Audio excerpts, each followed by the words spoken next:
اعوذ باللہ من الشیطان اللعین الرجیم بسم اللہ الرحمن الرحیم وصلی اللہ علی محمد وآل بیتہ الطیبین الطاہرین المعصومین۔ بارگاہ ملکوتی امیر المومنین صلوات اللہ وسلامہ علیہ سے امام حسین علیہ السلام کی ولادت باسعادت کے متعلق، ان کی سیرت طیبہ کے متعلق سلسلہ گفتگو اس مقام پہ پہنچا تھا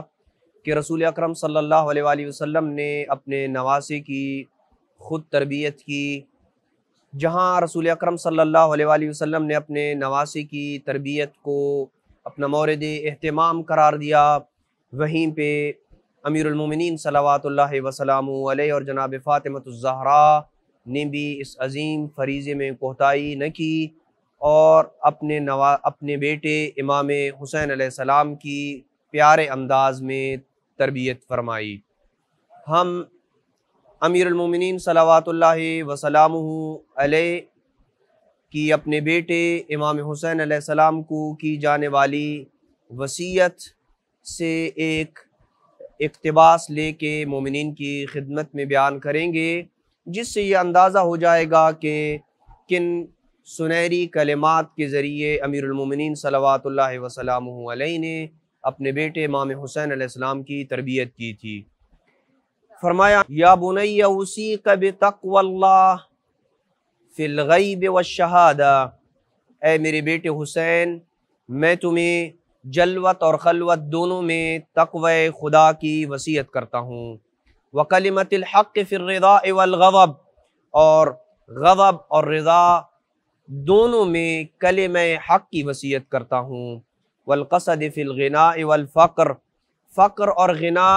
جس حالت میں بھی تم ہو ہمیشہ میانہ روی میں رہو۔ اگر تمہیں اللہ نے مال و دولت دیا ہے اور تم تونگری کی زندگی گزار رہے ہو تو تب بھی میانہ روی اختیار کرو، اور اگر فقر و فاقہ کی زندگی گزار رہے ہو تو تب بھی میانہ روی کو اختیار کرو۔ والعدل فی الصدیق والعدو، دوست اور دشمن دونوں کے ساتھ عدل و انصاف کو قائم کرو۔ والعمل فی النشاط والکسل،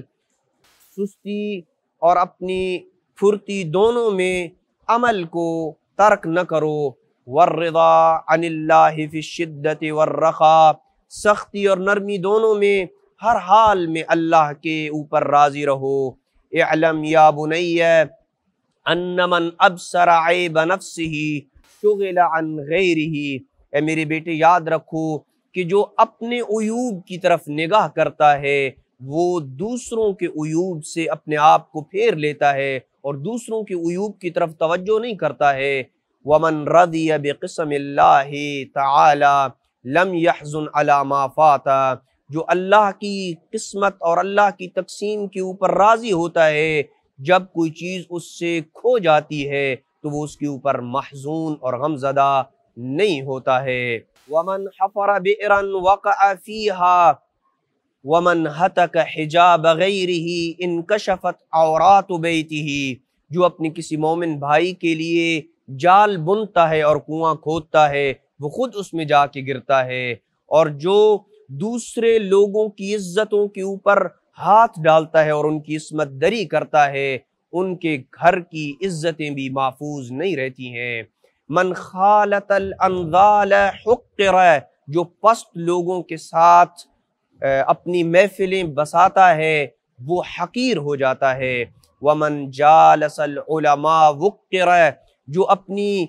محفلیں علماء کے ساتھ سجاتا ہے اور علماء کی محفلوں میں جا کے بیٹھتا ہے وہ باوقار اور عزت مند رہتا ہے۔ ومن مزح استخف به، جو مزاح کو اپنی عادت بنا لیتا ہے وہ ہلکا سمجھا جاتا ہے۔ ومن اعتزل سلم، جو کنارہ کش ہو جاتا ہے وہ محفوظ رہتا ہے۔ ومن ترک الشہوات کان حرا، کہ جو شہوات کو ترک کر دیتا ہے وہ آزاد بندہ شمار ہوتا ہے۔ ومن ترک الحسد کان لہ المحب من الناس، جو حسد کو ترک کرتا ہے وہ لوگوں کا محبوب بن جاتا ہے۔ یا بنی العافیت عشرۃ اجزاء، اے میرے بیٹے حسین، خیر و عافیت کے 10 اجزاء ہیں۔ 9 منہا فی الصمت الا بذکر اللہ، 9 اجزاء خاموش رہنے میں ہے، یعنی عافیت 10 عافیت خیر و عافیت کے 10 اجزاء ہیں اور 9 اجزاء خاموش رہنے میں ہیں، الا بذکر اللہ، کہ انسان سوائے ذکر الہی کے گفتگو نہ کرے، وواحد فی ترک مجالست السفہاء، اور ایک چیز جس میں انسان کی عافیت اور بھلائی ہے وہ یہ ہے کہ انسان سفیہ اور پاگل لوگ کہ جنہیں اپنی اچھائی اور بھلائی کا علم نہیں ہوتا ان کی صحبت کو ترک کر دے۔ ومن تزیأ بمعاصی اللہ عز وجل فی المجالس اورثہ اللہ ذلا، کہ جو کھلے عام محفلوں میں اللہ کی معصیت کی ردا اوڑھ لیتا ہے اور لباس پہن لیتا ہے، خداوند عالم کی ذات اسے ذلت کا لباس پہنا دیتی ہے۔ ومن طلب العلم علم، کہ جو بندہ علم کی طلب کرتا ہے اور علم کو سیکھنے کی کوشش کرتا ہے وہ بالآخر عالم بن جاتا ہے۔ یا بنی رأس العلم الرفق، کہ علم کی جڑ اور علم کی بنیاد نرمی ہے، وآفتہ الخرق، اور علم کی آفت جھوٹ ہے، ومن کثر کلامہ کثر خطأہ، جس کی گفتگو زیادہ ہو جاتی ہے، جو زیادہ بولتا ہے وہ خطائیں بھی زیادہ کرتا ہے، ومن کثر خطأہ قل حیاؤہ، جس کی خطائیں زیادہ ہو جاتی ہیں اس کا حیا کم ہو جاتا ہے، ومن قل حیاؤہ قل ورعہ، جس کا حیا کم ہو جاتا ہے اس کا تقوی اور زہد و پرہیزگاری کم ہو جاتا ہے، ومن قل ورعہ مات قلبہ، اور جس کا ورع اور اس کا تقوی کم ہو جائے اس کا دل مر جاتا ہے، ومن مات قلبہ دخل النار، اور جس کا دل مردہ ہو جائے وہ جہنم میں داخل ہو جاتا ہے۔ یا بنی لا تؤیس مذنبا فکم من عاقف علی ذنبہ ختم لہ بالخیر، اے میرے بیٹے حسین، کسی گناہ گار شخص کو اللہ کی رحمت سے نا امید نہ کرنا، اس لیے کہ کتنے ہی ایسے افراد ہیں کہ جن کی زندگیاں گناہ میں گزری ہیں، ختم لہ بالخیر، لیکن ان کا خاتمہ بالخیر ہوتا ہے، وَكَم مِّن مُقْبِلٍ عَلَىٰ عَمَلِهِ مُفْسِدٌ لَهُ فِي آخِرِ عُمُرِهِ، اور کتنے ہی ایسے افراد ہوتے ہیں جو کسی ایسے کام کے کرنے کا اقدام کرنے والے ہوتے ہیں جو زندگی کے آخری وقت تک ان کے اس عمل کو برباد کر دینے والا ہوتا ہے اور ان کی عاقبت بخیر نہیں ہوتی، سارا الی النار، وہ بندہ جہنم کے راستے کی طرف چل رہا ہوتا ہے۔ اے بنی